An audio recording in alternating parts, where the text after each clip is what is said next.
Hey, what's up, everyone? Eric Young with PitchIQ. And in case you were living underneath a rock last night, we had one of those epic showdowns in a late inning AB by Juan Soto versus Hunter Gaddis of the Cleveland Guardians that obviously ended up propelling the Yankees into the World Series. And there's a lot going on in this at-bat, and I'd like to unpack it, including some psychological edge from Soto here as he's telling himself, yeah, I got you, sort of baiting Gaddis. And then, you know, he does a really good job of spoiling some pitches here, some really good pitches, sliders and changeup specifically. There's a pulled changeup. And Soto's still saying, yeah, I got you. And at this point, I'm watching this at-bat live, and I'm being like, oh, this is just gamesmanship from Soto. But honestly, he did have him. He was able to foul off and spoil enough pitches where he could he could end up getting to that fastball up top and putting the game out of reach. So let's unpack this here. Let's take a look at what's really going on from a scouting perspective, and let's see if we can learn something here. Okay.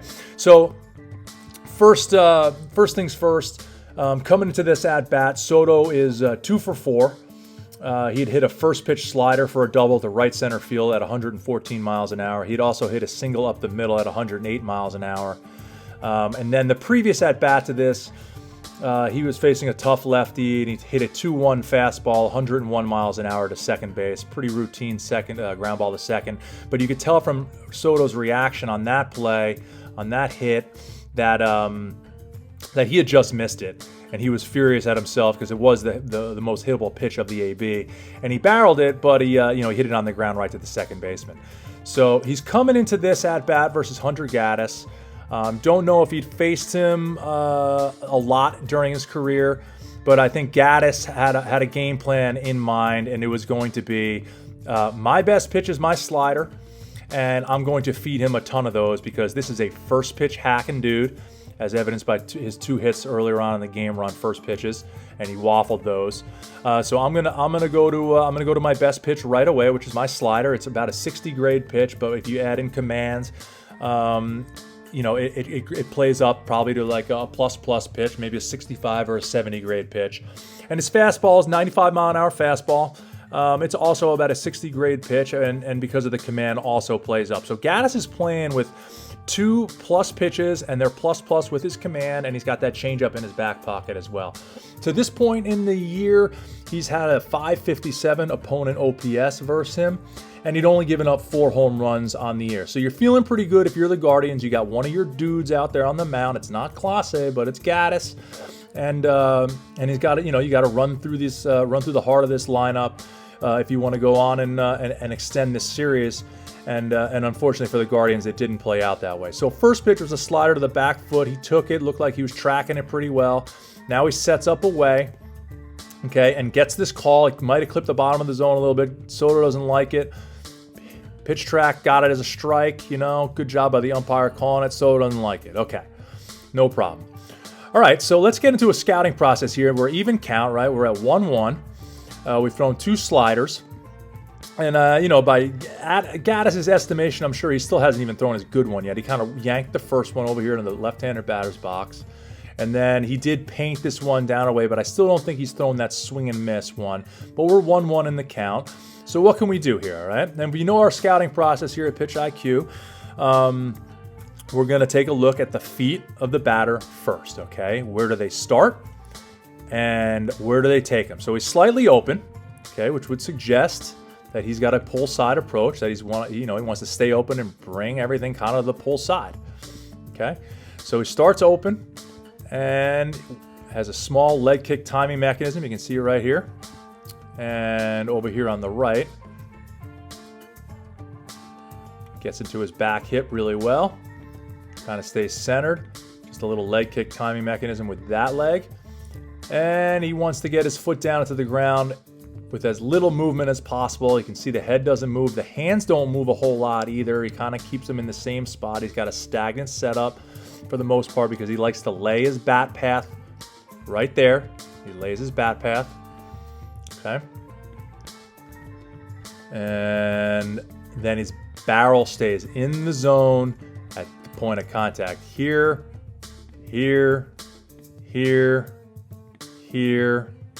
here, here, and here, all of which he can potentially keep fair. See, look where he lays his path right there. There, there, there, there, there, there. The bat path, the barrel is in the zone forever. Okay, and he's got a slight arc to it, but for the most part, it's a flat path. Okay, so if we go back to the beginning, right, we said feet first, right? So feet are slightly open with a leg kick timing mechanism, and he lands slightly open with weight on his heels ever so slightly, okay, which would suggest that this butt will go out and he wants his arms extended so he can cover the away pitch, and especially with his eye, he knows the outside portion of the play, like he knows what's going on.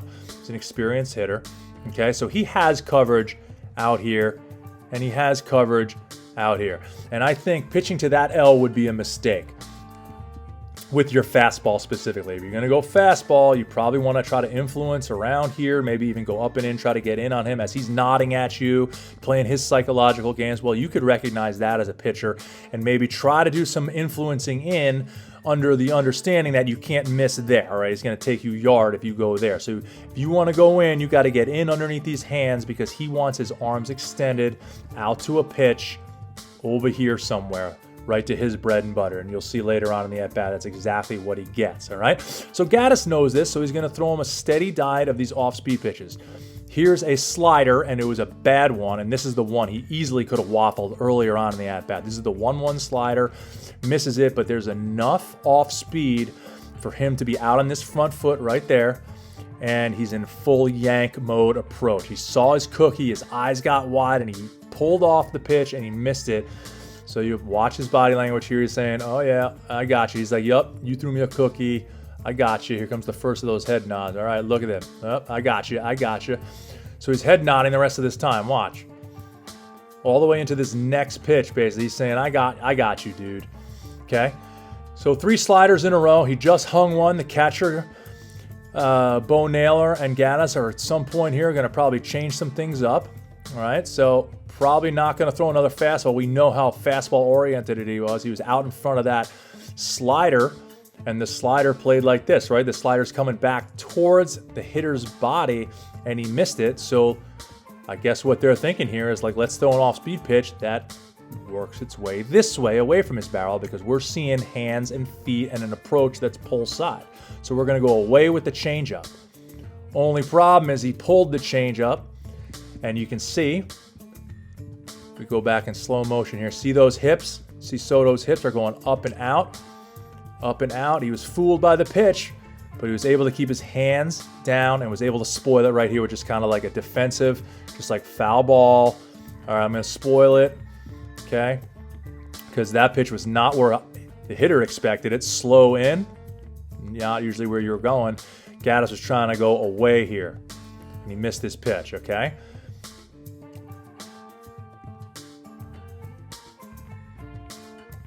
Soto still doing his nod. Gaddis saying to himself, well, I probably just got away with 2 mistakes. I'm going to touch my hat. I'm a little bit maybe nervous. I don't know.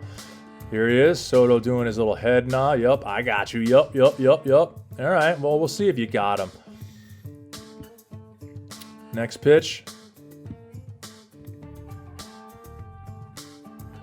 Feet first. Feet are open. Hands second. Hands are in a classic spot. He's choked up slightly, so he has a little bit more barrel control. He's going to be throwing another changeup here. The target is high. Not sure why they're giving a high target. Probably just because they want the pitch in the zone. They think they can get him out. It's a 2-strike count. Just get this changeup somewhere in the zone, and we got this dude. Okay? He starts it up high. Right there, Soto recognizes the pitch.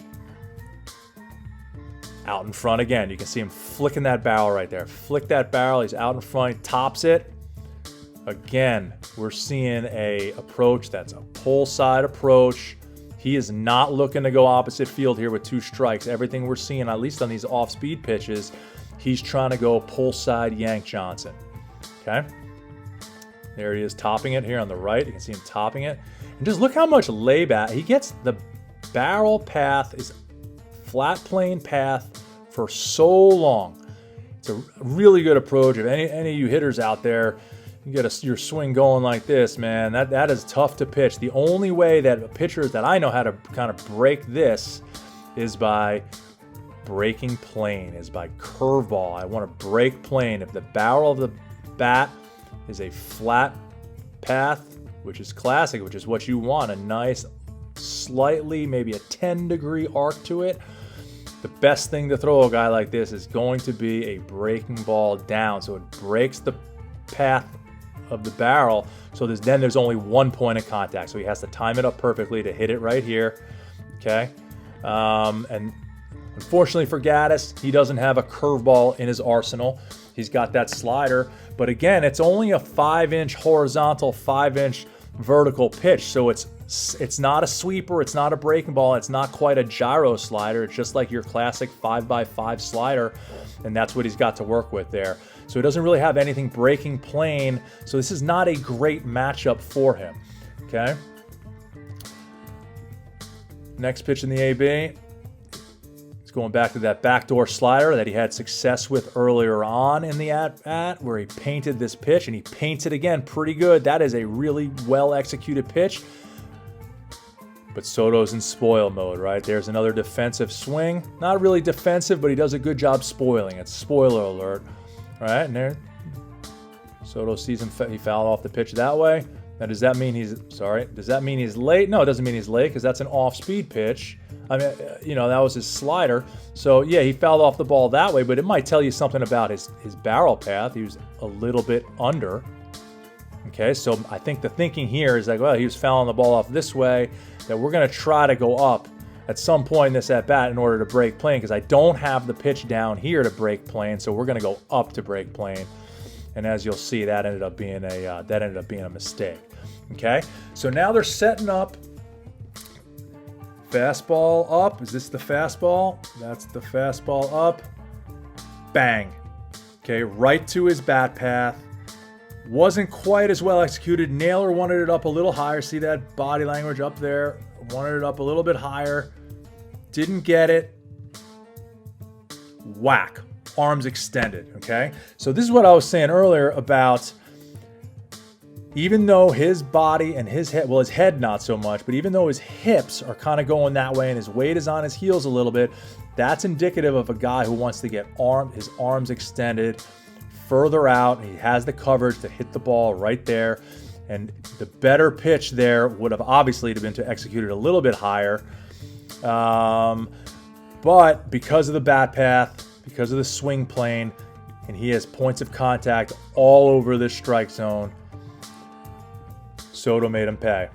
And he was able to make him pay by spoiling. And it's almost like Gaddis threw too many strikes in this at-bat. He still has him at a 1-2 count. Maybe it's time to waste something, like I was saying here, like something that breaks plane down or something that breaks plane up. Now, I know he was trying to break plane up. The barrel of the path, his barrel is like this. And for some of those, he's fouling off these pitches away. He was able to foul off this pitch, this changeup in earlier. This is a good idea if you got to get it up there. A better idea would be to try to bounce it and try to get his eyes down. You want the hitter's eyes going down before you try to execute a pitch up here. So I think that's where the mistake was, in addition to not really executing this final pitch. And whack, he went up and got it. And that was it. That's it for the Guardians in 2024. They had a hell of a run. But, a lot of things going on here in this at-bat. Soto was just honestly within just an epic spoiling a lot of pitches, seeing a lot of pitches, seeing that slider down and in, locked in. Sees this backdoor slider really well, didn't get the call from his perspective, so he's 1-1. He's not that happy about it. There's the hanger. That's the one. He was like, okay, I got you. You made that mistake. Here comes another mistake. Change up in. He was trying to go away. We're going to double up on this change up. We're going to try to go away with this change up. Too high. Okay, now he's going to try to break plane with this next slider. High target, backdoor slider. A little bit too, pretty well executed, but he spoiled it. And then he went up and got burnt, and that was it. So I think some of the things to take away here are always keep your eye on where the hitter's feet first, hand second, swing third. If you see his eyes are down, down, down, down, up, up, up, up, right? They're trying to go up and down, trying to do this north-south. At some point, we have, especially since he's still in a 1-2 count, we need to break plane further. Either break plane that way, or you break plane further up out of the strike zone. And I think that's where Gaddis got. That's where he got burnt in this one. But if you like what you're hearing, we've got some more videos down below for you, and some more coming your way as the playoffs continue. And looking forward to breaking those down for you guys. Thanks.